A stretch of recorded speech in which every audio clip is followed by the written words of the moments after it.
Amen. Well, good morning, chapel. As Ben said, my name's Seth Brill. I am one of the pastors at Grace City Church, just down the road in Jackson. I'm also a former staff member, so I worked here many years not too long ago. I also teach Old and New Testament, so some of you have had in the classroom, some of you I have right now. I didn't have class so that you could make it here, and so I hope that you're here, and I'll know. Just so you know, I'm going to know if you're here or not. In this big room, I will know. I always love to come and speak every fall at chapel because it always kind of makes me a little nostalgic. I get to think back to when I was a student here not too long ago. Anybody living in Whittington? Wow, a couple people, nobody's excited about it though. Anyone living in Whittington? Okay, there you go. Yeah, you're not excited now. One day you're going to look back on that experience and you'll be excited, okay? You're going to get street cred because you live in Whittington, and you should just know that. I was in there not too long ago with a Residence Life member, just kind of walking with them, and it smells exactly the same. And I mean that in a positive way. I mean, I just was immediately taken back to the first year of life on this campus for me. And thought about a lot of really great memories. Thought about some also really bad memories and mistakes as well, and very specific places in the building, but mostly good memories of living in that space.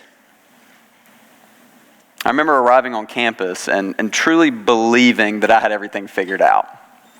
I'm not going to ask you, you don't have to raise your hand. Some of you, though, you're maybe going, yeah, I think I've got it figured out. Like, I've arrived. I'm a college student. I kind of know what's going on in the world. See, I was from the area. I'm born and raised not too far from here. I knew a lot of upperclassmen when I got here, and so I felt a little more confident about arriving because I kind of thought I already had my place before I even got here.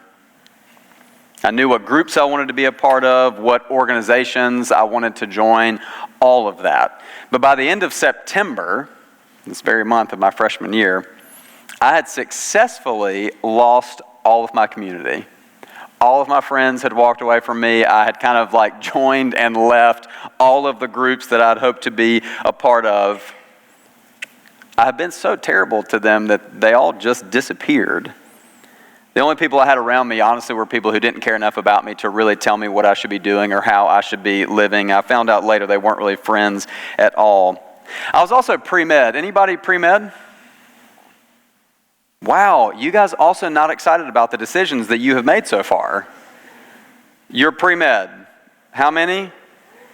Yeah, that's probably an okay thing to not cheer about because you've not made it very far, so you're like, I don't want to be too excited too fast, right? Because these classes are a little bit harder than I thought they were going to be. Yeah, I was pre-med too. Now I'm a pastor, so you can do the math on that. I woke up one day, though, very quickly into my first year here, and I realized that I had a choice to make. The person I had already become very quickly was not the person that I wanted to be. I had to make a decision. I had to choose that I want to take my own path of making my own choices, maybe having some fun and ending in destruction, or did I want to faithfully follow after the God who had always been there for me? Up until the time I sat in this very room as a college student, I honestly hadn't gotten to make a lot of choices for myself. I didn't choose what schools I was going to go to growing up, like probably many of you. I didn't choose whether I was going to go to church or not on Sunday, because Mama didn't play that game. You lived in her house, you went to church. My grandmother was also the cook for the church, and so if I didn't go to church, that means I maybe didn't get Sunday lunch. And so that was just a good decision to make or to be made for me. I didn't choose what I ate for dinner every night. Come on, somebody feel me. If your mama made it, that's what you ate or you didn't eat. But here I was in college, and I had my first choice to make very early on. That's pretty early in the semester, so my prayer, truthfully, for you is that you're not in crisis mode just yet. I hope you get at least a couple more weeks. Take that first test, and then you can enter into your first crisis of the semester. But I wonder how many of you are already sitting here, and you're maybe, okay, nobody's looking around, you're not raising your hand, you would not be excited anyway, because clearly I've already read the room on how excited you guys get about things you're involved in. But maybe you're already sitting here going, man, I'm already drifting pretty far from who I was a couple months ago. Maybe that's a good thing, but maybe that's not such a good thing. You've already started to realize that you're kind of somebody else. Maybe you're like me and you suddenly have this freedom to decide who your friends will be, what events you're going to go to, what you're going to eat and not eat. Do you want to go hang out with friends, or do you really need to go to the Commons or to the library and study even now? You're making those choices. You may not be new to this game. You may actually be a little bit older, or you've been on your own for some time, and so you kind of know how to make those decisions and you do that. But either way, you have at least one decision that you have to make today that maybe you've already made, or maybe you've been trying to decide what decision you were going to make or which way you would choose. There's a leadership expert that I follow who studies college students. He's been walking with college students for like 30 years now, multiple generations, and he just studies trends among college students, people that are 18 to 25. Hey, what decisions are they making? How are they making them? And he says that college students actually make a lot of hard decisions for the rest of their life. You're determining that now. He says every person has 7 major life decisions that they make typically, and that 5 of those 7 you're going to make in the next few years.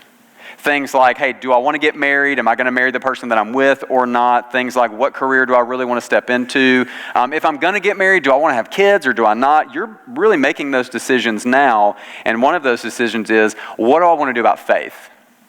Now listen, you're here at a Christian university. You know that. And yet you still actually have to make a decision there. Do you want to step in and be faithful to all that we believe here at the university? Or do you want to go your own way and make a different decision? So today I just want to challenge you to think about your decision concerning faith. Lucky for us that we're not the first people who've had to make that decision. As we look back in the Bible, we see that God's people, they found themselves in that situation, honestly, many times, but I want to look at one in particular. God's chosen people, the Israelites, have been brought out of slavery in the Old Testament. So your professors maybe haven't taken you there just yet, but if you've been in church, you've probably heard the story. The Israelites are brought out of slavery, being led by Moses. And as they head towards the promised land, where they had always been going, they made some mistakes. They disobeyed. They didn't trust God, ultimately. And there was a penalty for it. He looked at the older generation, moms and dads, grandparents, and he said, hey, you've been disobedient. You don't get to go where we're going. And Moses was included in that. And then we get to the book of Deuteronomy. And Moses looks at the next generation, people probably your age, and he says, hey, mom and dad aren't coming. They didn't make the right call. You still have a chance to make the right decision. But you do have to choose. It's not automatic. But when we get here, he's standing with them, and he gives them a challenge in the form of a command to be faithful before they arrive at their finish line of this multi-decade road trip through the desert. He gives them a quick history lesson, Deuteronomy 1-3. Go check it out later. He says, hey, I want to remind you where we've been as a people. I want to remind you of all the things that your mom and dad had done. They hadn't made any of these decisions, but they were impacted by them. Just like you. You maybe didn't make many decisions that actually got you here, but you've been impacted by the decisions of mom, dad, grandma, grandpa, whoever it is who maybe raised you. Then we get to Deuteronomy 4, and here's what Moses says, the first 4 verses. And now, O Israel, listen to the statutes and the rules that I'm teaching you, and do them, that you may live and go in and take possession of the land that the Lord, the God of your fathers, is giving you. You shall not add to the word that I command you, nor take from it, that you may keep the commandments of the Lord your God that I command you. Your eyes have seen what the Lord did at Baal Peor, for the Lord your God destroyed from among you all the men who followed the Baal of Peor. They followed this other god. You saw what happened to them. But you who held fast to the Lord your God are all alive today. So he says, hey, you've been faithful once. You've got to be faithful again. And then he goes on in the same chapter to warn them of what will happen if they don't hold fast. He says, hey, nobody else has a God like our God.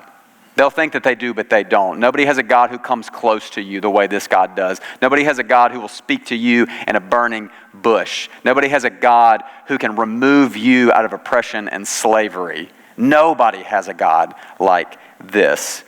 He's warning them to not trade their worship of the one true God for some God that they could create with their own hands. Then in Deuteronomy 5, Moses reminds them of this covenant that God gave them. Hey, there's an agreement here. It's a relationship between us and God. They had the path laid out for them, flashing lights, really clear. This is the way to follow after God. It's time for the next generation to make a choice. And you sit here and I think have a similar choice. They're not going to be forced into following God. You may still feel that a little bit, right? You've gotten into university life. You've got some freedom. You're making decisions. You're calling the shots. And yet there's still a few things where you don't get to make the choice. You still are told that you've got to take some classes. It's just kind of a thing we all have to do. You're still told when you can go certain places or how long you can stay there.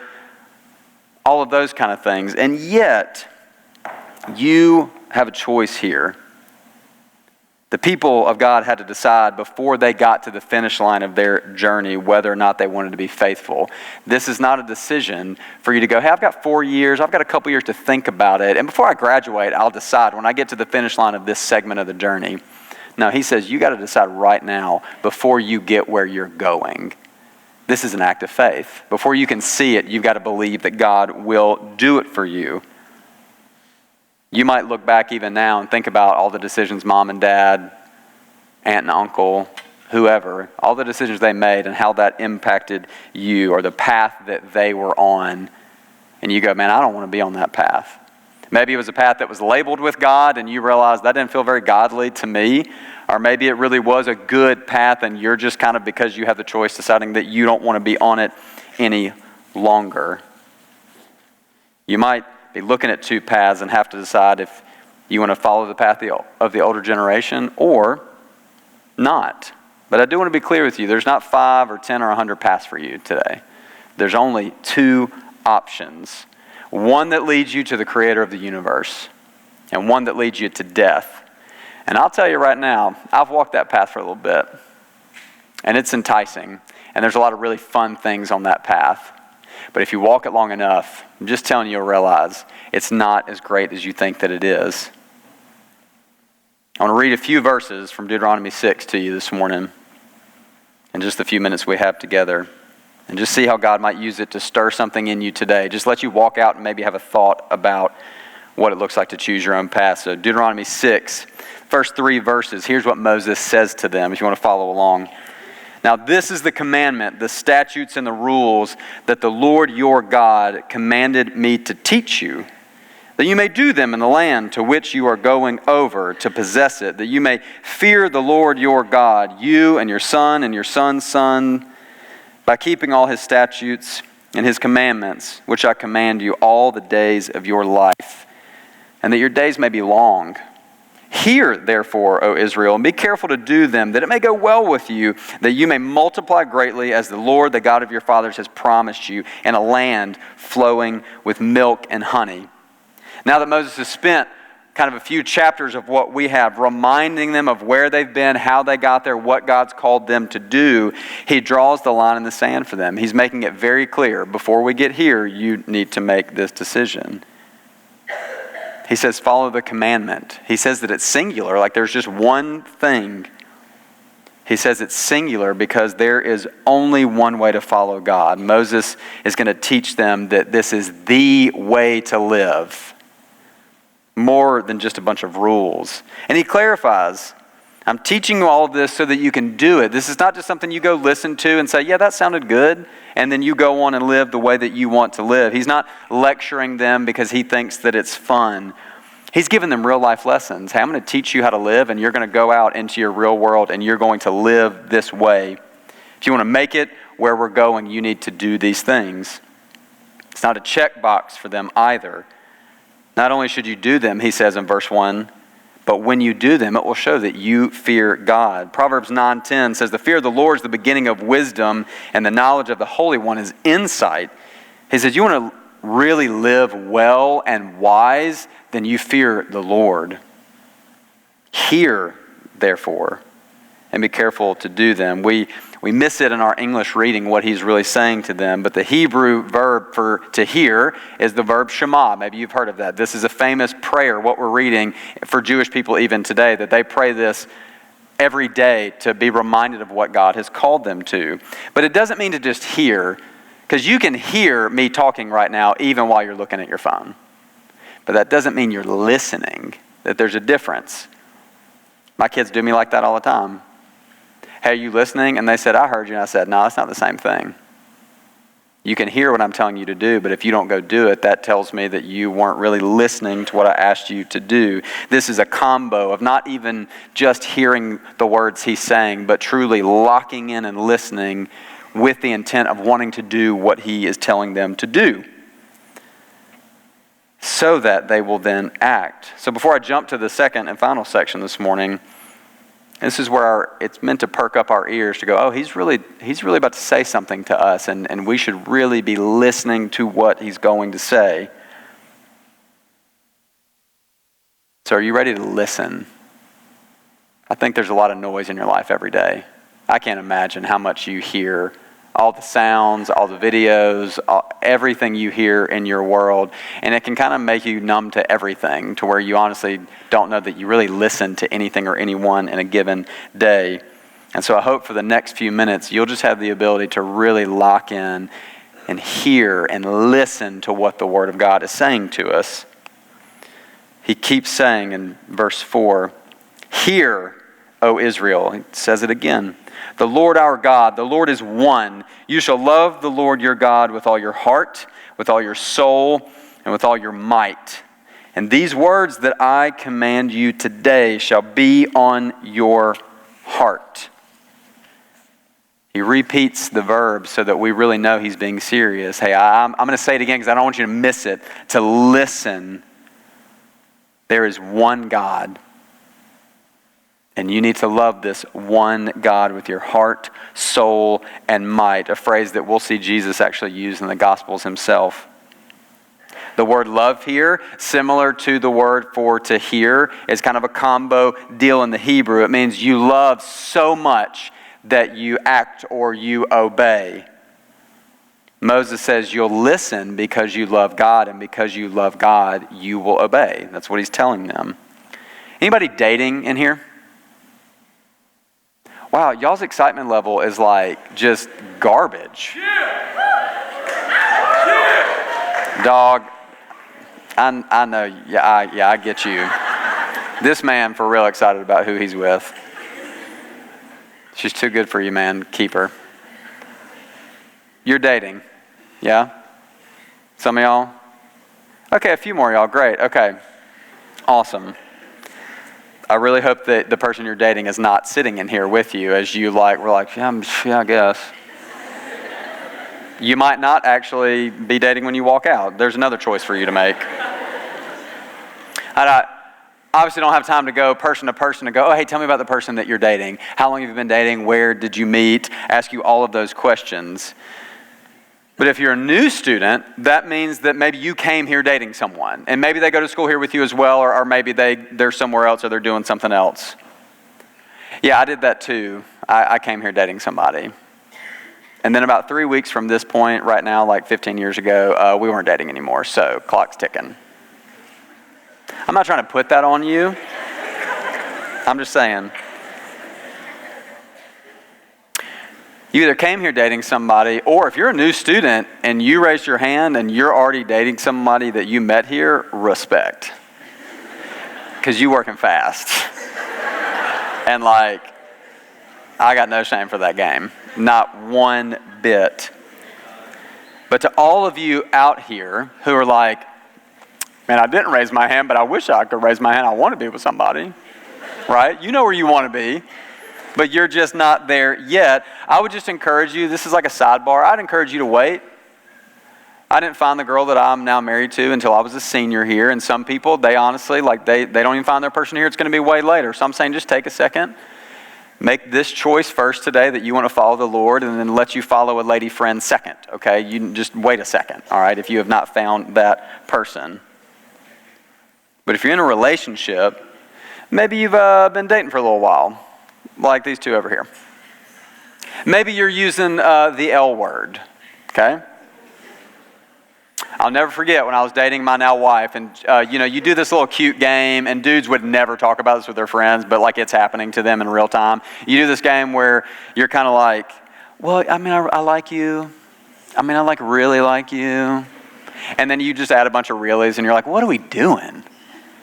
Like, let's just do it, Like, let's just say the word.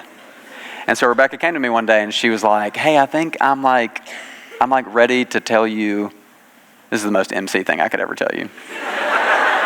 She said, I think I'm ready.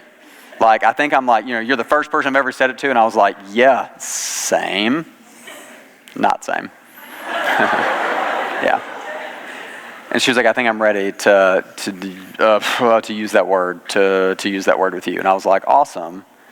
And so then she was like, would you go first? And I was like, I sure hope that I'm ready to use that word. And I was like, obviously, because I'm a man, I'm a leader. So we're sitting together, and I was like, I love you. There was like this, that was, okay, wow. Okay. Yeah. And guess what? Now, covenant. Okay? Yeah, thank you.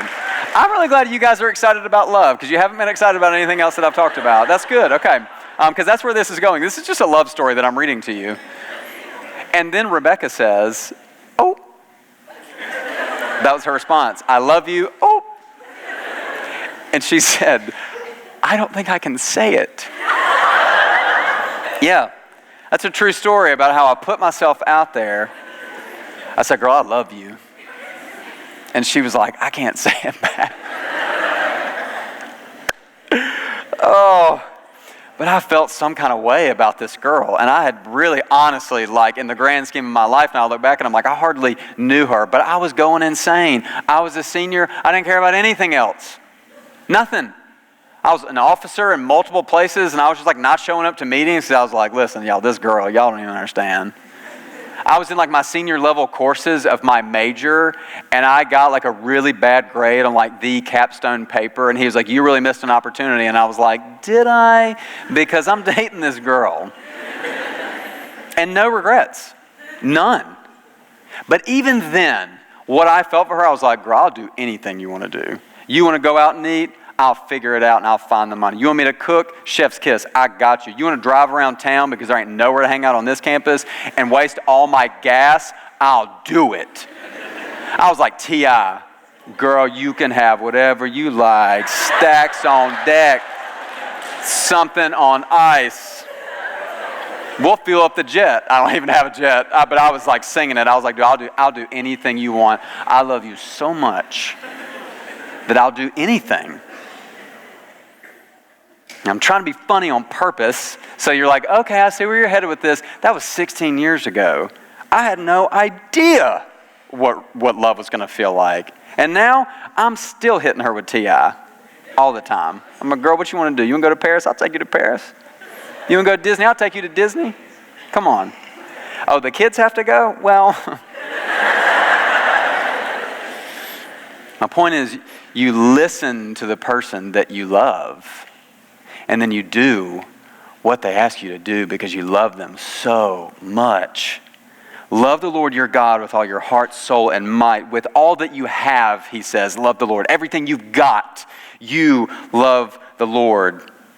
And then the verse finishes and Moses says these words, that I command you today shall be on your heart. Final combo idea here, this idea of heart.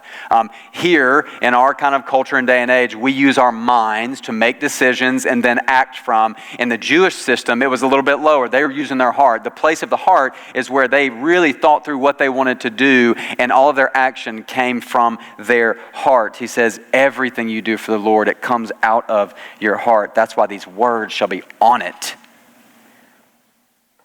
Israelites used their hearts because in their eyes, everything you do is based on who or what you love.